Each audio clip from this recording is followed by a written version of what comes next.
Bienvenue dans le débat. Donald Trump en Arabie Saoudite. Première étape d'une tournée dans les pays du Golfe. Suivront le Qatar et les Émirats Arabes Unis. Trump est au Forum économique à Riyad en compagnie de MBS, le prince héritier saoudien.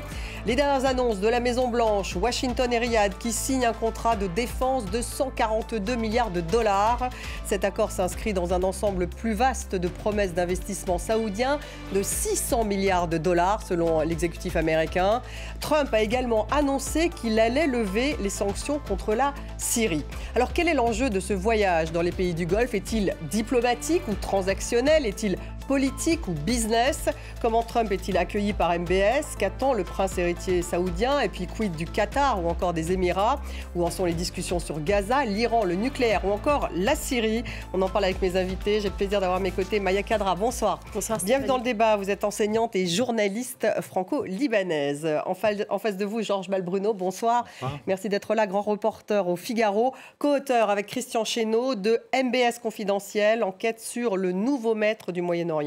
Et c'est aux éditions Michel Lafon.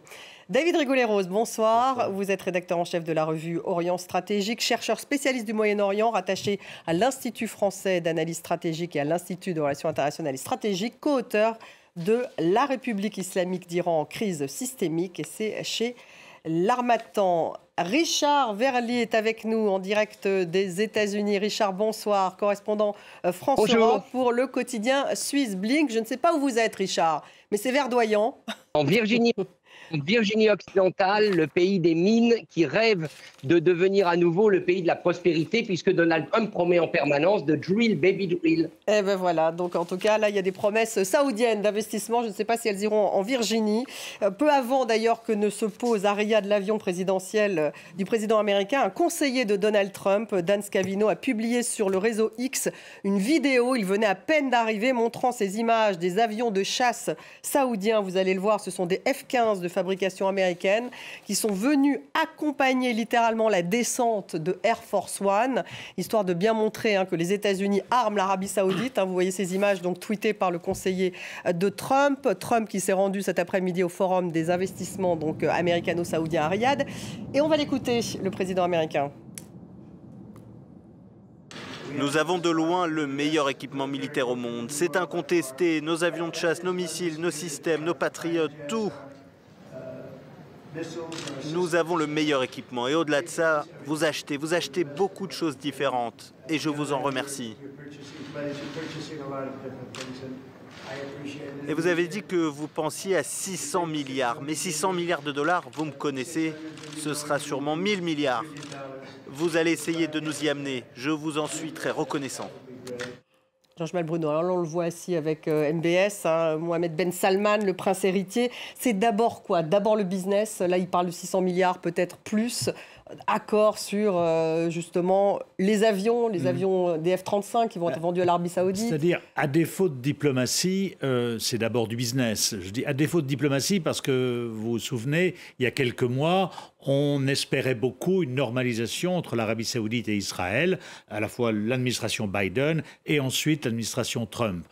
Cette normalisation ne viendra pas avec le gouvernement israélien qui refuse les conditions saoudiennes. C'est sûr, ça? Ah oui, c'est sûr, ça. J'étais en Arabie Saoudite il y a une semaine et tous les Saoudiens, tout le monde m'a dit il n'y aura pas de normalisation avec ce gouvernement israélien parce que c'est impossible. Donc, à défaut de diplomatie, eh bien, on fait du business et on fait du business à la manière de Trump, c'est-à-dire, eh bien, on dit aux Saoudiens écoutez, vous avez promis 600 milliards, il faudrait 1000 milliards. Alors, effectivement, il faut se méfier avec les annonces quand même en provenance d'Arabie Saoudite parce qu'il y a à la fois des contrats fermes, mais il y a aussi ce qu'on appelle en anglais des MOU, des accords de principe. Et là, les promesses n'engageant que ceux qui les reçoivent. Parfois, il y a un petit hiatus entre les promesses et la réalité. Mais reste que, effectivement, cette visite va se traduire par des montants très importants d'investissement. Moi, j'ai fait deux visites d'Emmanuel Macron à Riyad. C'est le jour et la nuit, quoi, entre le la France et les États-Unis. Oui, on joue vraiment dans la deuxième division. Et donc voilà, c'est une visite. Il faut rappeler qu'en 2017, c'est en Arabie Saoudite que Donald Trump s'était rendu aussi pour son premier voyage, ponctué aussi d'annonces, de promesses, etc. Alors on a un peu l'impression d'ailleurs qu'il y a la surenchère entre MBZ, donc l'Émirati, et puis également le Qatar, les Émirats qui annoncent un plan d'investissement selon la presse de 1400 milliards de dollars sur 10 ans. Le Qatar qui devra annoncer 200 milliards de dollars. Enfin, on est dans une surenchère là entre. Il y a une rivalité finalement entre ces pays aussi face à Trump. Oui, il y a pas. Évidemment qu'il y a des petites rivalités économiques, mais là, les trois pays essayent chacun de tirer sa part du butin par la visite de Donald Trump, en profitant chacun à sa façon. Là, pour revenir à l'Arabie saoudite, 600 milliards de dollars, un chiffre très énorme. Monsieur Malbruno a eu raison de aussi mettre en lumière la différence entre la France et les États-Unis quand il s'agit de l'Arabie saoudite. Là, on a eu vraiment un accueil en grande pompe. Premièrement, au palais Al Yamama, avec le fameux rituel, avec le café saoudien. Ensuite, les discours que j'ai écoutés en direct sur les télés saoudiennes, justement, ce n'étaient pas vraiment des discours économiques, des discours montrant qu'il y a une course à l'enrichissement et à la signature de deals. C'était plus des déclarations d'amour. Je l'ai tweeté parce que c'était vraiment la déclaration d'amour entre MBS et Donald Trump. Donald Trump a dit MBS is a great man, c'est un homme génial. Il dit toujours great. Plusieurs fois. Alors, tout est great, tout est grandiose, mais cette fois-ci, c'était vraiment hyperbolique. Il l'a répété plusieurs fois. Il a même loué toutes ses actions de reconstruction en disant que d'autres pays, en critiquant l'Iran, évidemment, préfèrent faire la guerre alors que vous construisez des gratte-ciel. C'était vraiment une déclaration d'amour. Et en réaction à certaines déclarations de Donald Trump, MBS s'est levé à plusieurs reprises pour applaudir le président américain. Donc ce n'était pas une visite banale. Et on ne peut pas uniquement la résumer au volet économique. Il y avait de la diplomatie aussi. Il y avait de la politique et il y avait une vision du Moyen-Orient de demain. Pourquoi je parle de vision ? Parce que, évidemment, qu'en Arabie Saoudite, il n'y a pas encore de terrain aujourd'hui qui est assez mûr pour signer la paix avec Israël. Mais Donald Trump, peut-être, il voudrait forcer cela. Parce qu'il l'a rappelé aussi dans son discours. Il a dit « Je sais que l'Arabie Saoudite est contre la guerre, que ce n'est pas un pays belliqueux. Et je sais qu'ils signeront les accords d'Abraham, mais au moment venu, donc au moment qui les arrange. Donc il y avait des petites piques politiques, des petites projections aussi. Donc ce n'était pas que économique. David Rigouleureux, vous êtes d'accord? Alors effectivement, ce n'est pas le moment pour l'Arabie Saoudite pour signer un accord avec Israël, comme le dit Georges Malbruno. Mais effectivement, Donald Trump a redit qu'il avait espoir qu'un jour ça se fasse. Donc on commence par le business et petit à petit, peut-être un jour plus de diplomatie. Ou cet accord, vous pensez comme Georges le rêve de Donald Trump, de la normalisation. Une normalisation entre Israël et l'Arabie Saoudite. Oui, l'Arabie Saoudite. Le problème, c'est qu'effectivement, il y a l'obstacle Netanyahou, clairement. D'ailleurs, on peut rappeler une interview qu'il avait fait à Fox News en septembre 2023, c'est-à-dire 3 semaines avant le 7 octobre, où il disait on est très très proche de quelque chose. Donc c'était effectivement, il y avait quasiment une finalisation qui reposait sur 3 piliers non explicites, mais qu'on connaît aujourd'hui, à savoir un accord de sécurité avec les Américains, qui soit formalisé. Alors quand il parle des 142 milliards, c'est un accord de défense justement qui a été signé? Alors non, c'est pas un accord de sécurité, c'est un accord d'accès à des matériels militaires de haute technologie, puisqu'il y avait parfois des caveats américains qui bloquaient certaines technologies. Ce n'est pas un vrai accord de sécurité. Non. Pour l'instant, non. Mais il y avait le deuxième volet, c'était le nucléaire civil. Et là, on va en parler parce que c'est un élément central. Et puis en dernier, ça a été signé le nucléaire civil? Pas encore. Mais ça va être fait. Ça va être fait. Ça va être fait. Vous pensez dans les 3 jours qui viennent? En tout cas, c'est très avancé. Un accord sur des centrales nucléaires civiles américaines sur l'accord américain, en Arabie Saoudite. L'autorisation américaine de développer effectivement une filière de nucléaire civil. Avec les contraintes de ce qu'on appelle l'agreement 1, 2, 3 aux États-Unis, donc qui sont très contraignantes pour justement, mais qui permet à l'industrie nucléaire américaine évidemment d'avoir accès. Et puis le troisième volet, c'est un énorme coût pour MBS, ça. Oui, mais bien sûr. Marche. Et justement, le troisième volet, parce que les 3 étaient associés, c'était la question de l'État palestinien. Or, après le 7 octobre, les choses se sont renversées. C'est-à-dire que ce qui était le moins important dans la hiérarchie des critères est revenu en haut de la pile. Et de ce point de vue-là, Mohammed bin Salman ne peut pas aujourd'hui normaliser. C'est impossible. Il ne peut pas... Et pourquoi ? Parce que l'opinion est contre. L'opinion, de toute façon, elle est contre a priori, mais elle l'est d'autant plus avec les conséquences du désastre humanitaire de l'enclave, qui fait que MBS ne peut pas être en situation, il ne peut pas se griller sur ça, il veut obtenir quelque chose. Et là, d'une certaine manière, on comprend la distanciation qui est en train de se faire de manière assez on a l'impression que c'est pas explicite, mais entre Netanyahou et Trump. Sur cette Une question. opinion qui ne s'exprime pas vraiment en Arabie Saoudite, Georges Malbruno. Donc, elle ne s'exprime pas parce qu'en Arabie Saoudite, pas le droit de manifester, par exemple. Dans les autres pays arabes, il n'y a pas de manifestation de soutien à la Palestine. Simplement, les Saoudiens voient les images, sont révulsés, et de temps à autre, Mohamed bin Salman envoie un message à Benyamin Netanyahou par le biais du grand imam de la mosquée de la Mecque, qui prononce des prêches extrêmement incendiaires, notamment celui du Ramadan 2024. Donc voilà, aujourd'hui, les choses sont claires. Il n'y aura pas, avec ce gouvernement israélien, de rapprochement. Mais si demain, il y a un gouvernement israélien favorable à ce que les Saoudiens souhaitent, c'est-à-dire un État palestinien, il y aura un rapprochement parce que c'est dans l'ordre des choses. Mais aujourd'hui, ça n'est pas d'actualité. Richard, je vais vous faire intervenir juste après avoir regardé avec vous le business de la famille Trump dans les pays du Golfe. On va comprendre aussi cette proximité avec MBS et les autres de cette région du monde. Ludovic de Foucault. Dubaï, Oman, Qatar, des terrains de golf, des gratte-ciel, des projets résidentiels à plusieurs milliards d'euros qui misent sur l'essor du tourisme et de l'immobilier de luxe. La Trump Organization multiplie les initiatives dans les monarchies pétrolières. Les appartements siglés Trump pourront être achetés en crypto-monnaie. Et ça tombe bien, en avril à Dubaï, Eric Trump, fils de Donald, et Zach Witkoff, celui de Steve, l'envoyé du président au Moyen-Orient, annonçaient que le fonds émirien MGX utiliserait une crypto-monnaie développée par leur société pour investir 2 milliards de dollars dans une plateforme de crypto-actifs. Vous savez, l'Europe est devenue une cause perdue. C'est vraiment le cas et ça me fait mal de le dire, mais il est impossible de faire affaire avec eux. Et c'est devenu impossible de les convaincre, même si je construis un super parcours de golf quelque part. En 2021, déjà, la presse américaine révélait que le fonds privé du gendre et ancien conseiller du président Jared Kushner avait levé plusieurs milliards de dollars auprès de fonds saoudiens, qatariens et émiriens. Le conglomérat de Donald Trump est désormais dirigé par ses fils, mais le mania y est toujours lié via un trust. Dans le Golfe, tiendra-t-il des réunions en tant que président des États-Unis ou en tant qu'actionnaire de la Trump Organization? La porte-parole de la Maison-Blanche n'aime pas cette question. C'est un président qui a perdu de l'argent en étant président des États-Unis. Je ne me souviens pas qu'on ait posé le même genre de questions à mon prédécesseur au sujet d'un politicien de carrière qui profitait clairement de sa fonction. Ce n'est pas ce que fait le président Trump et la Maison-Blanche s'engage à respecter les normes éthiques les plus strictes. Un avis loin d'être partagé, surtout que le président vient d'accepter comme cadeau un Boeing 747-8 de 400 millions de dollars offert par la famille royale du Qatar pour remplacer temporairement les actuels Air Force One vieillissants. Les conflits d'intérêts de Donald Trump, notamment avec les pays qu'il va visiter au Moyen-Orient, sont multiples. Le fait de se rendre dans des pays où il a des intérêts commerciaux, de conclure de nouveaux accords avec des entités liées à ces pays et d'accepter un don colossal de l'un d'eux, on n'a jamais rien vu de tel. C'est un comportement éhonté qui, à première vue, semble corrompu.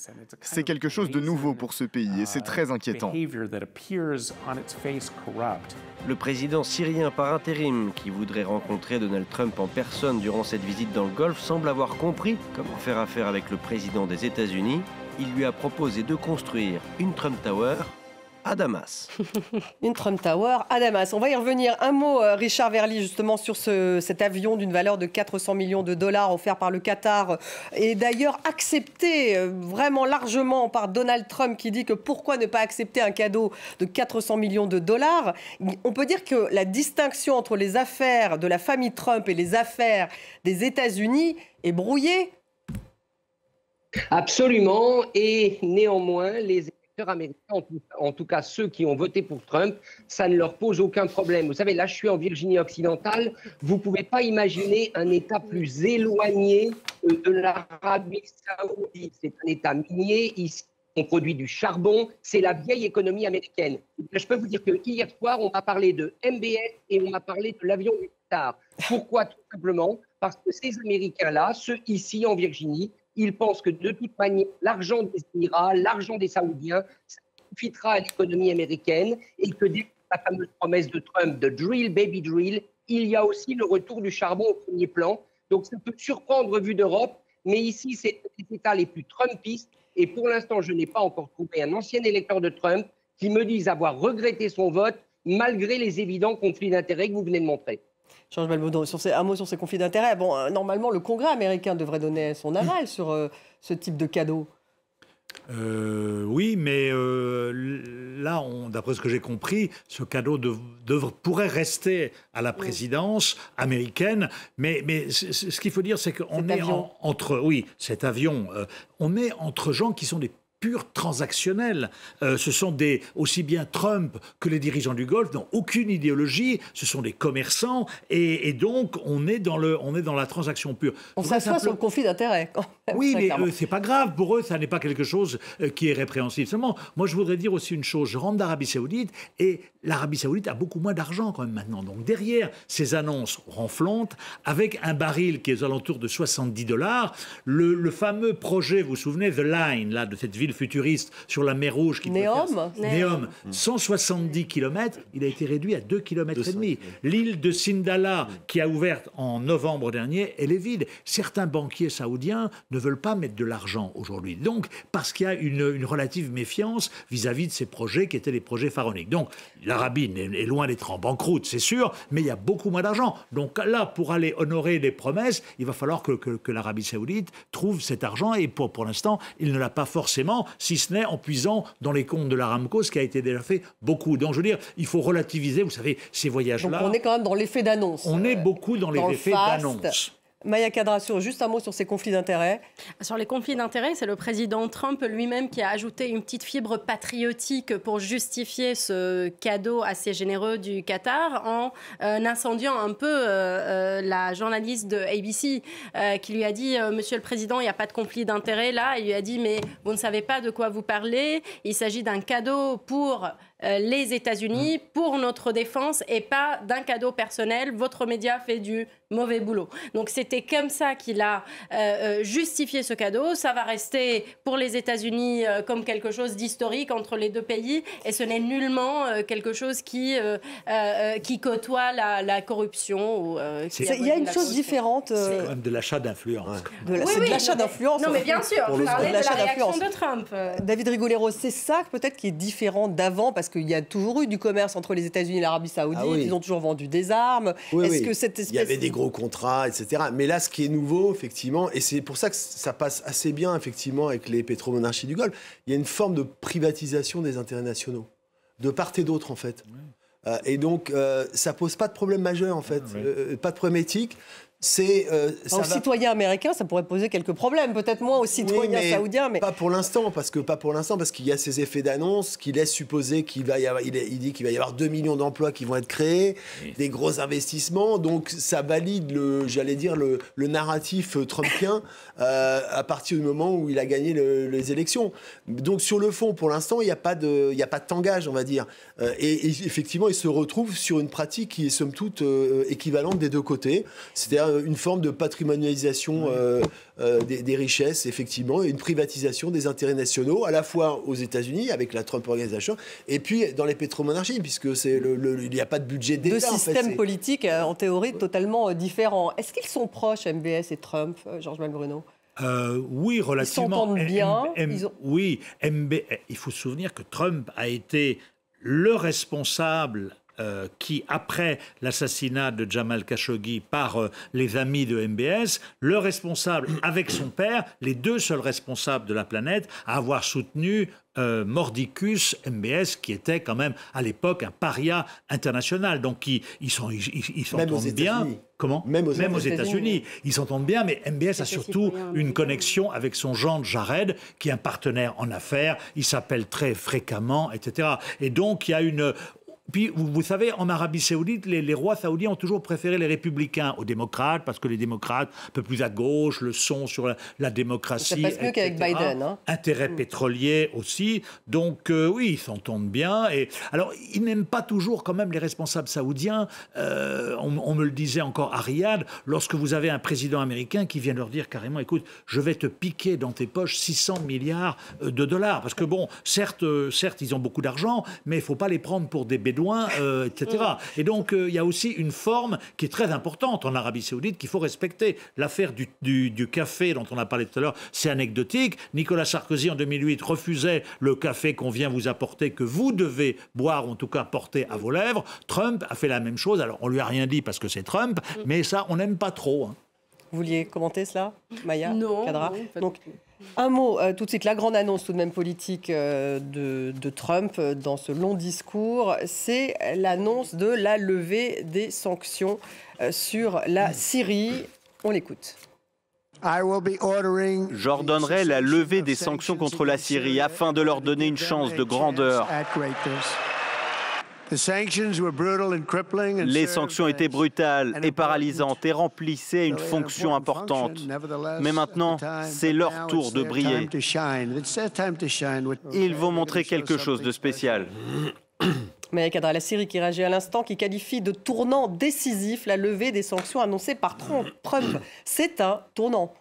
Tournant décisif, tournant historique. On s'y attendait un peu parce qu'en suivant un peu les médias saoudiens depuis une semaine, il y avait vraiment, on mettait l'accent sur une possible levée de sanctions et sur une possible rencontre entre les deux présidents, à savoir Scherer et Donald Trump. Qui devrait avoir lieu demain, voilà, probablement à Riyad. Exactement, avec des rencontres entre les deux ministres des Affaires étrangères, donc Shibani et son homologue américain. C'est la déclaration de toutes les déclarations pour moi, parce que c'est une plaque tectonique aujourd'hui au Moyen-Orient qui bouge, qui saute, qui s'envole en mille morceaux. Personne ne s'attendait à cette levée de sanctions. Et aujourd'hui, Donald Trump a montré que, à la place des condamnations, il faudrait plus mettre en œuvre des actions pragmatiques en Syrie. La Syrie ne peut pas se reconstruire sans levée de sanctions, en étant toujours exclu du système SWIFT mondial aussi. Et le fait que Ahmed el-Sharia ait pu être reçu en France, donc en Occident, déjà comme première étape, ça a préparé le terrain vers une reconnaissance plus élargie. Et Donald Trump a lié également cette levée de sanctions à un appel, vu qu'il n'est pas dans la discrétion totale, il a lié ça à un appel qu'il a eu avec son great friend Erdogan. Et à l'issue de cet appel et des négociations et des pourparlers avec MBS, il a décidé de lever les sanctions sur la Syrie et de rencontrer Ahmed el-Sharia. Vous direz que c'est un tournant aussi. Donc effectivement, Erdogan ayant un impact, une influence importante en Syrie. C'est un tournant majeur parce que de toute façon, c'est la levée des sanctions américaines, notamment avec la loi César, qui est fondamentale. Il lève une hypothèque, effectivement. Parce qu'il va permettre au Qatar aussi de commercer avec la Syrie. Il y a eu une annulation d'ailleurs des dettes par l'Arabie Saoudite récemment. Donc il y avait déjà une dynamique qui était à l'œuvre, mais c'est une forme de légitimation de l'actuel pouvoir. C'est donc politiquement c'est très important. Alors après la question elle est quels sont ses calculs en arrière-plan? Est-ce que c'est pour se retirer de Syrie où il y a encore 2000 soldats américains? Il y a quelqu'un qui ne va pas être très satisfait, c'est Benjamin Netanyahou. Parce qu'en réalité ça va contenter Erdogan, qui est un soutien déclaré du nouveau pouvoir. Et donc là, on voit bien qu'il y a des ajustements qui sont en train de se faire. Et le cas syrien, effectivement, c'est un vrai geste politique pour le coup. Oui. D'autant plus qu'a priori, d'après ce qu'on comprend, c'est une levée qui est inconditionnelle. Quoi. Alors que par exemple... Elle est inconditionnelle, hein, vous pensez, parce d'après que ce qu'on comprend, il faut la voir si elle est conditionnée, si elle est progressive, etc. Les levées de sanctions européennes partielles, elles sont conditionnelles. Là, on a l'impression, et Trump le dit voilà, maintenant, ils vont faire de la Syrie a great country, etc. On a l'impression qu'on passe d'une attitude hostile, hein, puisque jusqu'à aujourd'hui, le gouvernement américain ne reconnaissait pas le gouvernement syrien. Et là, on lève les sanctions, on les lève, c'est-à-dire... Donc il n'est plus un djihadiste, hein, Mohamed al-Shara, il est vraiment l'homme fort de la ça, Syrie. C'est vraiment une... Et je comprends que le pouvoir syrien ait salué cette décision, parce qu'elle est très importante, parce que vous aviez par exemple le Qatar qui était prêt à verser 120 millions de dollars par mois pour payer les fonctionnaires. Ahmed al-Shara n'a pas d'argent, mais le Qatar était soumis à un veto américain et ne pouvait pas le faire, et donc Shara se retrouvait dirigeant sans le sou. Aujourd'hui, effectivement, il y a un début, il peut envisager un début de reconstruction et de retour. Et symboliquement, ce qui est important pour les investissements, c'est une décision qui va être très importante et qui va être très bien perçue. Richard Verly. Ouais, alors, ça ne vous étonnera pas, Stéphanie, la Syrie, ici, c'est noir. C'est-à-dire que autant MB, le Qatar, les gens connaissent quand vous les interrogez, ils savent qu'il y a beaucoup d'argent à gagner. Et encore une fois, soit la famille Trump gagne, ça ne les gêne pas trop. Par contre, la Syrie, dans la tête des Américains à qui j'ai parlé, reste associée à terrorisme. Et donc là, c'est une décision que Donald Trump va devoir expliquer à l'opinion. Mais de toute manière, on sait comment il l'explique, c'est toujours la même chose. Ce sont des great guys, les nouveaux Syriens. Ils vont faire des grandes affaires et ça profitera aux États-Unis. C'est ça toute l'ironie de la chose. Mais je peux vous dire que, par exemple, ici en Virginie, il y a beaucoup de vétérans, donc des soldats qui ont connu la guerre en Irak, qui ont été engagés contre le terrorisme. Vous leur dites Syrie, pour eux, ça ne passe pas. Mais au pays de J.D. Vance, parce qu'ici, c'est le pays du vice-président, à partir du moment où vous dites l'avenir sera radieux, aujourd'hui, les gens continuent de croire en Trump. Ça, c'est l'esprit MAGA. Hein. Merci, en tout cas.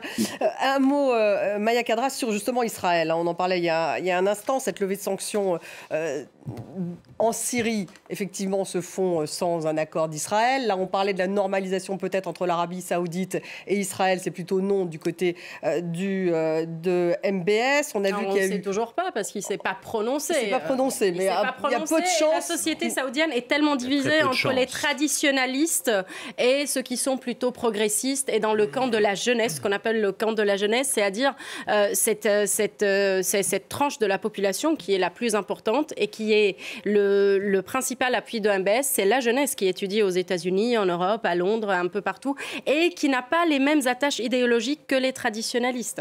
Voilà, c'était juste ça. Divisé, donc, bon, il y a une division. Maintenant, concernant la levée de sanctions sur la Syrie, évidemment que ça froisse le côté israélien, parce qu'on voit que jusqu'à aujourd'hui, il y a des bombardements en Syrie. Le gouvernement israélien a dit que nous, on veut défendre les communautés qui sont mises en danger, notamment la communauté druze en Syrie. Et donc, il y avait un autre calcul israélien concernant Ahmad el-Sharia et l'avenir de la Syrie. On misait plus peut-être sur une cantonisation ou fédéralisation de la Syrie avec des bastions qui leur sont plutôt proches idéologiquement, comme à Sohaïda avec les Druzes. Ce qu'on voit aujourd'hui, c'est une levée de sanctions qui pourrait permettre à Ahmad el-Sharia d'unifier son pays, de financer une armée qui pourrait exercer une purge, pas contre les communautés de Druzes ou d'Alaouites, mais une purge au sein de cette armée même qui rassemble d'anciennes factions djihadistes. Israël n'est pas non plus d'ailleurs consulté pour la libération de l'otage israélo-américain. Juste avant d'ailleurs, il était dans l'avion Trump pour l'Arabie Saoudite, n'a pas été consulté dans un accord que Trump a passé avec les Houthis pour qu'ils ne tirent plus sur les navires américains. On sent qu'il se passe le grand allié Netanyahou-Trump, on pensait que ça passait quand même très bien entre les deux. Là, il y a en plus des discussions avec l'Iran, entre donc l'administration Trump et les Iraniens, contre évidemment ce que souhaite Benyamin Netanyahou. Qu'est-ce qui se passe là ? Tout à fait, on a surévalué probablement un peu le caractère fusionnel entre le président américain et puis le gouvernement actuel israélien. En réalité, il y a des intérêts américains qui ne sont pas totalement concordants avec les intérêts israéliens, c'est le moins qu'on puisse dire, et ça commence à se manifester. Et puis Trump, il a une dimension personnelle, interpersonnelle. Il n'a pas apprécié quelque chose, c'est notamment que son conseiller à la sécurité nationale, Mike Waltz, négocie derrière son dos avec... Celui qui a été viré finalement. Oui, mais avec le gouvernement israélien pour éventuellement mettre en œuvre une opération militaire qui aurait pu se produire en mai-juin. Et quand il a appris ça, il a été extrêmement vexé, c'est un mot faible. Et donc d'ailleurs, il a viré Mike Waltz et il a manifesté son irritation forte vis-à-vis de Benyamin Netanyahou, qui se traduit aujourd'hui avec un certain nombre d'éléments que vous évoquez. Georges Malbruno, sur cette relation avec Israël, justement. On voit bien, comme ça a été dit... D'ailleurs, il n'est pas passé par Israël. Non, on voit qu'aujourd'hui, les agendas ne sont pas du tout convergents. Je veux dire, on a quand même eu une administration américaine qui, en mars, a rencontré à 2 reprises en secret le Hamas. Si je vous avais dit ça il y a 1 an et demi, vous m'auriez pris pour un cinglé. Or, c'est ce qui s'est passé. Adam Boehler a rencontré en secret les dirigeants du Hamas. Ensuite, il y a eu des rencontres. Israël était averti. Ensuite, il y a eu quand même...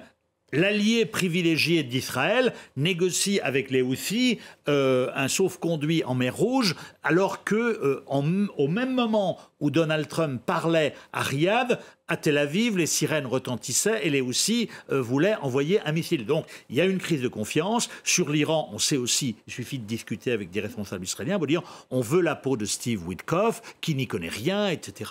On n'est pas du tout sur la même longueur d'onde. On veut des frappes. On est sur une politique un peu jusqu'au boutiste israélienne. Et sur la Syrie, c'est la même chose. La Syrie, on a un Ahmed al-Shara, un ancien djihadiste, qui ne critique absolument pas Israël, qui occupe le plateau du Golan.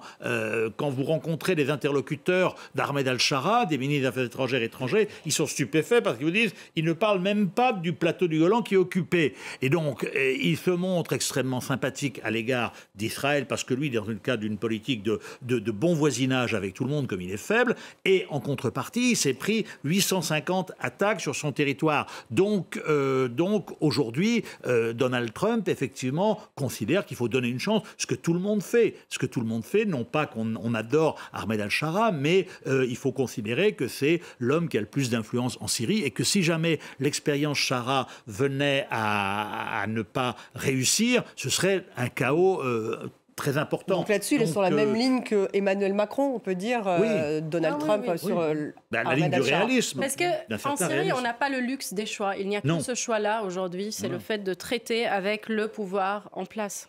Et sur l'Iran, on va écouter le vice-ministre des Affaires étrangères iranien qui s'est exprimé. Il est possible que ces dimensions, sa taille, son niveau ou son rythme soient limités pendant une certaine période afin de bâtir la confiance, comme cela a été le cas dans le passé. Mais l'essence même de l'enrichissement n'est pas négociable. Les discussions avancent. Nous avons décidé qu'elles devaient se poursuivre. Les deux parties sont déterminées et un accord a été trouvé pour organiser la prochaine réunion. David Rigoleros, donc il n'y aura pas, je dirais, d'affrontement militaire entre les États-Unis et l'Iran. Là, on est dans autre chose aujourd'hui. En tout cas, Donald Trump souhaite absolument éviter ça. Et l'Iran qui est prêt à accepter des limitations temporaires sur le niveau d'enrichissement de son uranium. C'est ce qu'a dit le vice-ministre des Affaires étrangères. Du côté américain, il y a eu un flottement en fait, sur les lignes rouges. Ce qui n'était pas le cas du côté iranien, parce qu'ils sont des négociateurs très très expérimentés comme Arakchi. Donc la ligne rouge pour les Iraniens, c'est on ne cédera pas sur le droit à enrichir en Iran. Après, la question peut se discuter. C'est le seuil alors sur le degré d'enrichissement, évidemment. Degré d'enrichissement. Et puis la question du transfert éventuel de ce qui est déjà enrichi à 60, etc.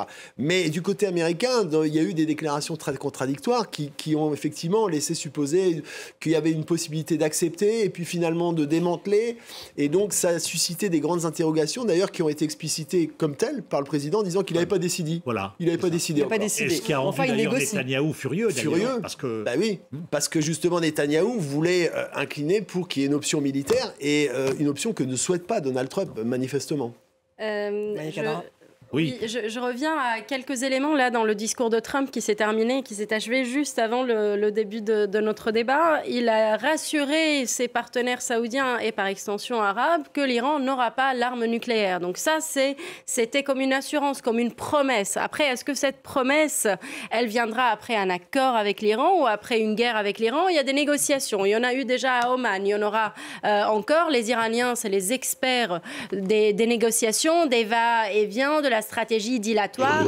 Ils gagnent à chaque fois du temps, ils donnent du fil à retordre aussi. Ils sont assez fourbes, même dans la stratégie rhétorique qu'ils utilisent dans ces négociations. Trump, ce qui est sûr, c'est qu'il n'a pas envie de guerre. Il n'a pas envie d'une guerre généralisée avec l'Iran, mais il ne l'a pas exclu. Et là, je me base sur son discours. Jean-Joël Bruno. Et en même temps, là, il est sur la même longueur d'onde que MBS, parce qu'à une époque, l'Arabie Saoudite et l'Iran, franchement, ils étaient très proches d'un conflit. Et là, MBS s'est rapproché. Ça a changé parce qu'en 2023, l'Arabie et l'Iran se sont rapprochés. Les Émirats Arabes Unis. Et pourquoi est-ce qu'ils se sont rapprochés? Pourquoi est-ce que MBS tient à se rapprocher de l'Iran?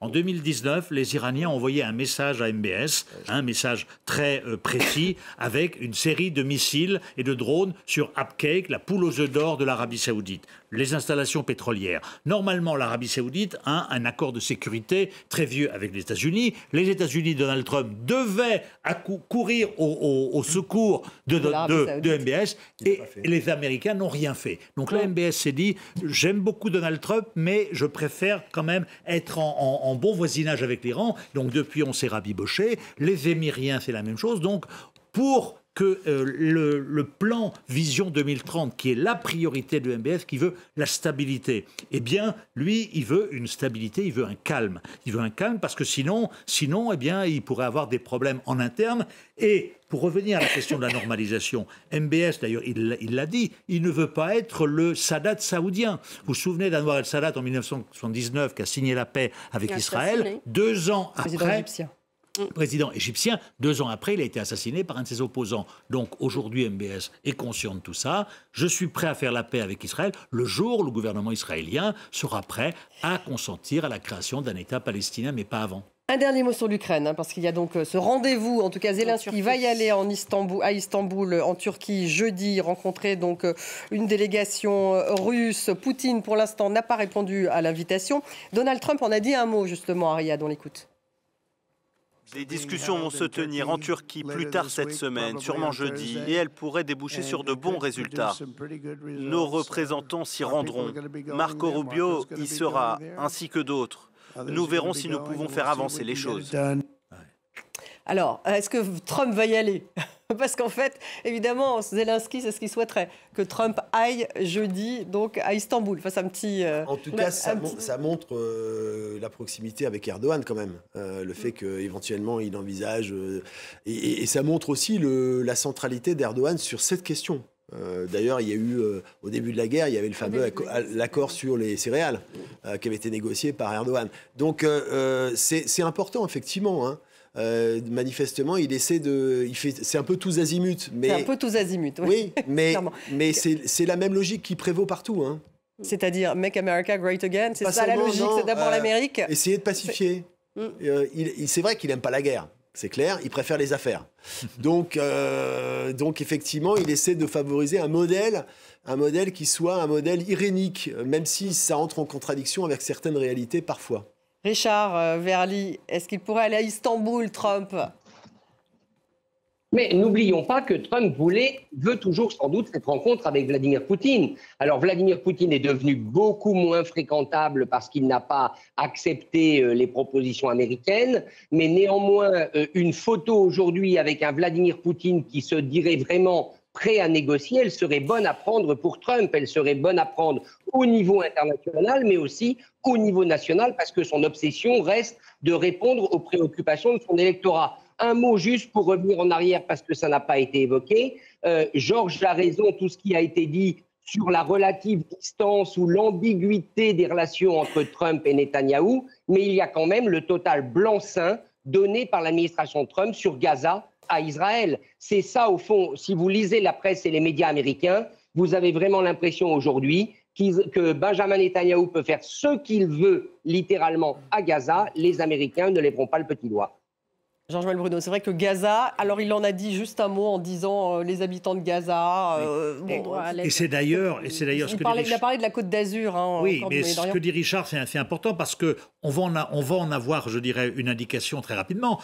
Trump a dit, ou ses représentants ont dit, la libération de l'otage israélo-américain devrait enclencher un processus de retour au cessez-le-feu, négociation. Bibi a dit, moi, dès demain, j'engage mes troupes, etc. Donc, est-ce que l'administration Trump pourra dissuader Netanyahou de retourner aux militaires, de retourner à l'affrontement, etc. Tout le monde sait qu'aujourd'hui, que ça mène à rien, y compris au sein de la diaspora. Mais comme l'a dit Richard, pour l'instant, l'administration Trump n'a pas tordu le bras à Benjamin Netanyahou qui compte bien continuer son offensive. D'ailleurs, il l'a dit aujourd'hui. Il a dit aujourd'hui, je ne vois pas de scénario qui permettrait d'arrêter la guerre.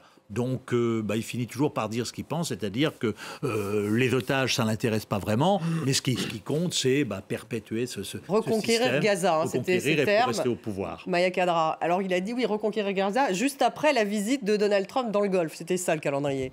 Donc, oui, de toute façon, il y a une logique de reconquête de Gaza, mais est-ce qu'il ira jusqu'au bout? Tout indique qu'il est dans un jusqu'au boutisme militaire, mais il y a une grogne populaire aussi qui augmente en Israël, et ça concerne surtout le sort des otages. On en est où du sort de ces otages? Est-ce qu'aujourd'hui, la priorité, c'est à l'opération militaire, c'est à la reconquête de Gaza? Qu'en est-il du sort des otages et qu'en est-il surtout aussi du sort des Gazaouis privés de l'aide humanitaire? Donc aujourd'hui, il n'y a pas uniquement les États-Unis qui tordent le bras à Donald Trump, même si, bon, il y a un certain blanc-seing concernant Gaza, mais pas vraiment le même concernant les Houthis et l'Iran. Mais il y a toujours cette nébuleuse concernant donc, la priorité d'Israël. Est-ce que c'est les otages ou est-ce que c'est la reconquête de Gaza? On voit ces images en direct là, de Donald Trump donc, qui se trouve dans la ville de